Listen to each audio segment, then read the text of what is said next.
Yo, you guys, this is Lex Cullen again with a Pokemon theory.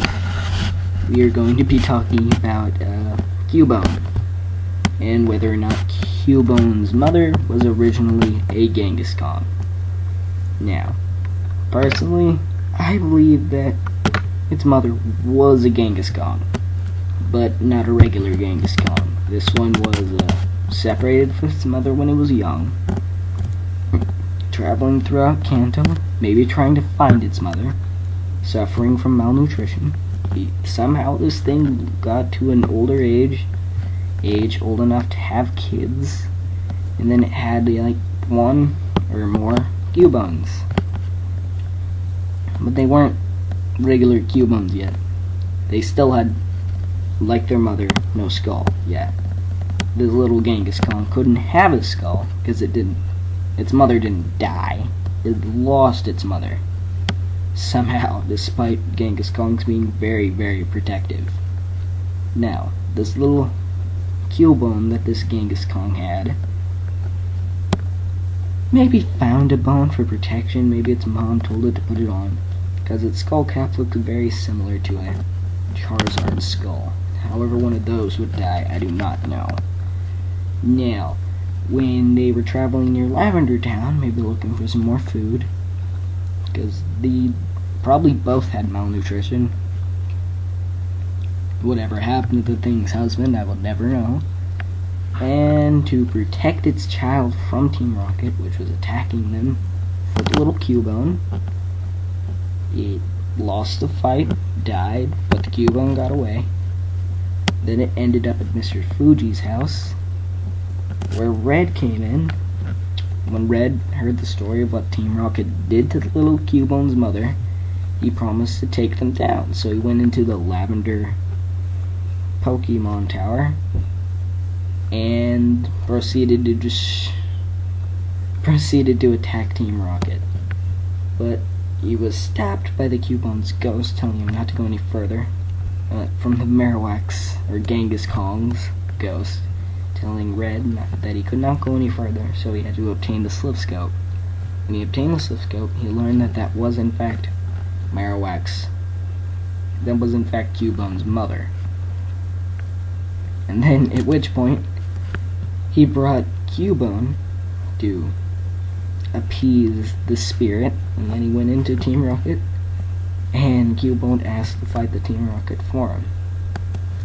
And after beating the Team Rocket and saving Mr. Fuji, he left Pokemon Tower, and Cubone may have left him for a little bit, but Red may have showed it to the Kangaskhan's grave. Here, Cubone may have acquired his mother's skull and adorned it, at which point he would evolve, because he has gotten over his mother's death despite being at a young age, and got a lot stronger. And now we're going to talk about the theory itself. With game-wise, how Kangaskhan could be Cubone's actual mother, or supposed to be its mother. Now this involves a little Pokemon thingy named Missing No, a glitch. Harmless unless you do it accidentally, in a different way, a way it's not supposed to be done, and a way that's not advised, more or less.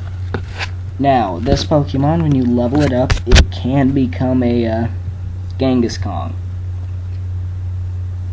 And when it becomes a Kangaskhan, and when it became a Kangaskhan, people thought maybe it was supposed to be the little thing in Kangaskhan's pouch. Maybe this was the thing before Cubone. And then people devised a way that could have been how it was supposed to be. When you wear Kangaskhan's dead Kangaskhan's skull and level up, it could have became a Cubone, and like that, all the way to a Marowak. Now, if you leveled it up by happiness before the skull, in this little picture, the way this little picture says, it may not have been how it was, because happiness wasn't necessary yet to evolve anything in Generation 1, I believe. it would turn into a Kangaskhan.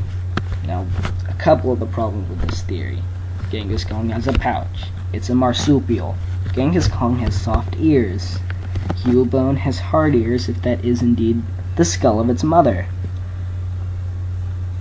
And even if it's the skull of Charizard, those little things, those horns, could be bone. Possibly.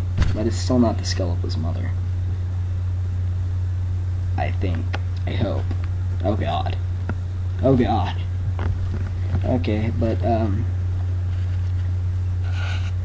continuing into that theory, where Kangaskhan is Cubone's indeed supposed to be its mother, why would they switch in at the end?